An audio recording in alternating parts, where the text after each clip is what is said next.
Malibu Film Festival's films, charity events, and special programs continue to evolve in support of the arts in your community. And you can help by becoming a sponsor of the Malibu Film Festival. You can check them out at MalibuFilmFestival.com, and you can help them out at MalibuFilmFestival.com/donate.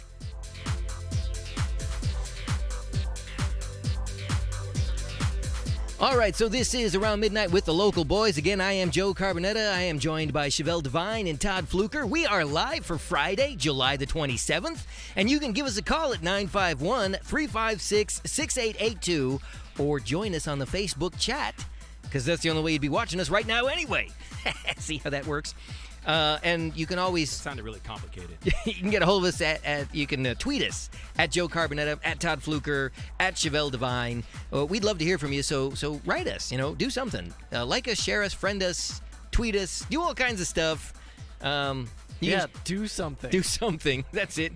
And anyway, going back into this evening's discussion, I found this interesting, guys, and I wanted to share this with you just because I know what you're going to say. And so I'm not even going to bring it up. I'll let you guys do this.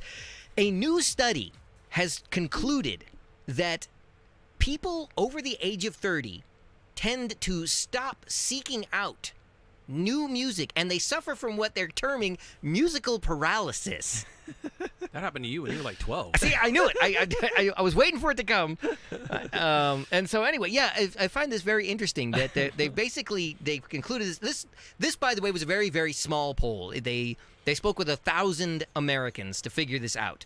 And again, you can check this out on the internet. Look up musical paralysis. You can find all kinds of stuff on it.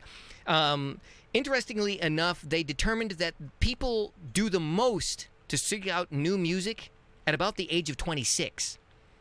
And roughly 4 years later, at the end, they've narrowed this down to the age of 29 years and 10 months, people begin to suffer from musical paralysis, and they stop looking for new music. 26? That sounds late to me. I feel like it would have been younger. I don't know, because if you go by just like typical American activity, up until that time, that's about the time you're actually really by yourself, because all the other time your musical likes are typically dictated by what's on the radio when you're young, the groups you run with in junior high, high school, and eventually when you go into college and it's all party, blah, blah, blah. Then you get a job and discover that life is real and you got to do something, and you got to look for that thing that You're saying you actually become your own person at that point? You're no longer subject to peer pressure? I wouldn't say you're not subject to it, but you become less influenced by it. Okay, all right. You've kind of, whatever peer pressures you're going to give into, you've kind of given into them by that point. So if you're going to lay out something new, it's going to be on your own terms. Interesting. Well, you know what? I'm almost going to agree with you, but not so much. 12 is a little bit of an exaggeration. But I don't know. Certainly by the time I was probably in my early 20s, I was already on the downhill side of that looking for new music stuff. Man. I pretty much decided by that point that music was actually going down the drain, as has actually been scientifically proven. If you recall, probably a couple months back, we did that show where there was a scientific study that shows that music has become oversimplified and more or less garbage. Yeah. More or less. Yeah, well, that's what the study concluded. I think the Smithsonian had something to do with that. But, so what about you, Todd? When would you say you actually stopped looking for new music? I mean, actively seeking it out. Yeah, I mean, I pretty much locked into the radio station that I listened to, in high school, and that was pretty much it. I'm not even sure why I started listening to it. I feel like... In high school, so we're still talking like 16, 17 years like old. 16, 17, that's where it, before that, I would just, I was riding in the car with my mom, and then after that, when you're actually riding in the car by yourself, and you get to choose, you get the power, then you're kind of then the musical paralysis kicked in for you right there at 17 years old. You just stopped looking for anything else. Yeah, I mean, once I found ska music, why do you need anything else? There's absolutely no reason to keep looking. Does that genre even exist anymore? Oh, yeah. Well, if you listen, all genres exist. It's just they're not on the radio. Yeah, that's true. Yeah, Because you should talk. well, it was more recent than your favorite genre. I'm not even going to music. argue with you. I believe I've even said as much on the show, but I think it's pretty evident based on a couple of the shows we did a few weeks prior that 80s is pretty much where I topped out. Literally after that decade, Topped it all out? started going right downhill. Tapped out. Yeah, pretty much. I enjoy the music, and I realize this is going to make me very square. I enjoy a lot of jazz. I like Latin jazz. I loved the big band jazz of the 40s and the 50s. I even liked the adult contemporary jazz. The new age stuff. I'm mad that they call that jazz. It was okay. I'll call it jazz-esque. It was born out of the whole fusion thing. But anyway, Nah, it wasn't. yeah, it was. Nah, it wasn't. Okay, whatever. So I enjoyed that. I listened to the music of the 70s. That was all good. Disco was fine. I was cool with that. 80s was great, and then after that, it just kind of started tanking. I don't know. There's some good stuff out Now, there. yeah, that having been said, there are occasionally one or two acts that come along that are pretty decent, but I will say that most of those acts are usually channeling some form of the 80s. A throwback style. Yeah, when the music turns out to be really good. And Well, I mean, you there's can't a strong... argue that either. Yes, you can. No, you Hell, can't. you Yes, you definitely can. can argue You can it. definitely argue that. Chevelle can argue anything. That doesn't make it right. Because I specifically remember in the 80s, my dad telling me that a lot of the stuff that they were playing at the time sounded like music in the 60s. And it's the same thing that's happening now, because a lot of the music that's out now, they're sampling stuff from the 90s. A lot of stuff before that, they were doing remakes of the stuff from the 80s. So it all comes in cycles. It's all the same stuff. Because I still remember, I hated that song, The Locomotion. Who did that song? That was Kylie Minogue. I who hated did the that, and that was a Locomotion. remake It of a was a 60s remake of a song. 60s song. Yes, it was. So it's the same stuff. What they do is they get a new electronic instrument and stick it underneath. But I'm not talking about line for line remakes. I'm talking about the music. So am I, especially when you borrowing talk about the genres you're styles. talking about, the genres of pop, R&B, which are the top ones. Every decade of music has covers of I'm older not talking songs. about covers. I'm talking about format, because the pop song formula is exactly that. It's a formula, and I don't remember do we talk about it on the show where it's basically two guys writing all of the pop music nowadays? No, I don't believe we've ever had Oh, that conversation. There's like, if you go back over the last 20 or 30 years, most of the #1 Billboard and all the other chart songs were written by one of two people. And those were. There's one Swedish guy and some other. They're both like middle-aged white guys. I don't think that's an Look it accurate up. statement. Look it up. ABBA. Look it up. All written Abba's by Abba's been No, writing songs one for of everybody. those two guys No, from ABBA. and they're like Britney Spears, all of the pop, all those pop, all of that Okay, stuff. It's again, all written by the same you're talking people. about trash, basically. No, 'cause I'm talking Britney about Spears, #1 hits, Yes, and you're but calling it trash. But this goes all the way back to the 80s. Britney Spears was not. Well, You know what? You're not going to get an argument from I me on don't that. believe, and I could be wrong, and maybe somebody will point their finger at me 20 years from now, but I don't believe 20 years from now there's going to be radio stations playing Britney Spears and going, "You remember when?" Oh, I bet you they will. I don't think they will. Bro, if I can turn on to the radio station right now and hear MC Hammer, I guarantee you they're going to be playing Britney Spears in 20 years. MC Hammer had some redeeming qualities. MC Hammer was MC Hammer, man. He had redeeming qualities. So does Britney Spears. I let's can think of two. What would those be?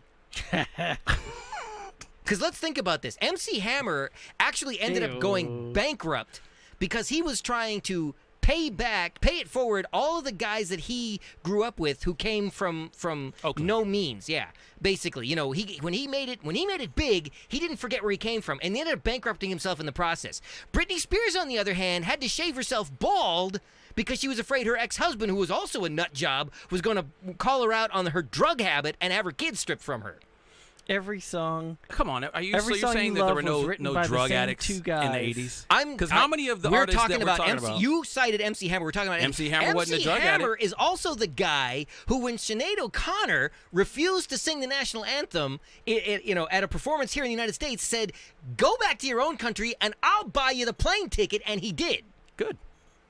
Why are you yelling? I'm just saying. You cannot compare Britney Can't touch Spears this. to MC Hammer. I'm not comparing Britney You Spears did. to MC That's Hammer. exactly what you I am did. comparing the fact that you go back and MC Hammer, by I would say a fair majority, everybody listened to it. from that era, but not everybody was right feeling it, but they listened to it because that's what you heard on the radio, and it's gonna be the same with Britney. I guarantee it. The people that weren't feeling it. it were the people who were mad at MC Hammer because he was doing commercial rap that was actually getting him paid, and the hardcore guys wanted to put a hit out on him. Or do you not remember that? Actually, it's kind of vice versa. Hammer was putting hits on people, bro. I don't think so. Google it. He denies it now, but it got pretty deep at some point. Why would Hammer put Bro, a hit on anybody? I'm not getting into that story, but look it up. It happened. It happened. Okay. Anyway, Todd, you've become noticeably silent on this. What? Yeah, he's got, what is it? He's got show paralysis. Yeah, what are you looking up there, Todd? I'm looking up this article about that. I'm trying to find the actual name because I found the headline that says every song you love was written by the same two guys. And there's a picture here. I guess that's there. Lucas Gottwald and Max Martin. Practically every song over like the last 20, maybe 30, probably 20 years for sure. Yeah, and there's a long article talking about Chris Brown and Rihanna and a bunch of other BS. All of them. All of them. All the way back. Two guys. Practically every hit for the last 20 years. Huh. Interesting. Two middle-aged white guys. We'll have to do some research on that. I'm kind of curious. He just did. No, well, no, he was. What you didn't see in that, or I don't know if you did, if you put that whole thing up there on the screen. What you probably didn't see was the picture of these women to the right of that, and I'm pretty sure that's all Todd was actually looking at the whole time. Oh yeah, that's the girl that got beat down in the McDonald's. Yeah. If you don't know what we're talking about there, Chevelle, why don't you explain that about the McDonald's thing? And I'm not sure at what point, but Rieta jumped in on the Facebook chat. She says, I agree 100% with Joe. Thank you, Rieta. I appreciate that. I don't know if she's right. I'm wondering at what point. Well, it's all right. It doesn't really matter because I'm right all the time. I'm all right all the time, and Chevelle is all wrong all the time. Do you say all white? Alternate facts. All white? I did not say all white. Why are you trying to start some kind of a thing? Hey, he's just being honest, man. Okay, anyway, I think it's time for another break, as a matter of fact. Oh, you can't take the heat? Now we're going to take a break? As a matter of fact, you mad Chevelle was right about the two middle-aged white guys? And well, you got it. I'm still questioning the veracity of that story. You're proving me incorrect. Because we all know that everything on the internet is true. I'm going to talk over you while I play this music in the background. We all know everything on the internet is totally true, and we should just take it as gospel. But anyway, that sounds about right. Yeah. So this is Around Midnight with the Local Boys, and we'll be back again right after this. Again, I'm Joe Carbonett. I got Todd Fluker there. I got Chevelle Devine. And yeah, we're live. So give us a call, 951-356-6882. We'll talk to you in a minute.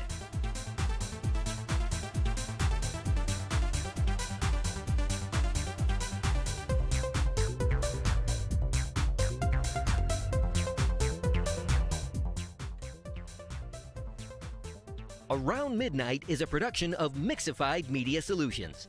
Mixified is a full-service multimedia production company. From boardroom to broadcast, whatever your production needs, Mixified is your solution.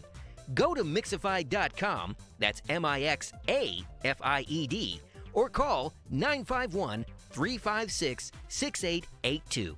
Mixified Media Solutions.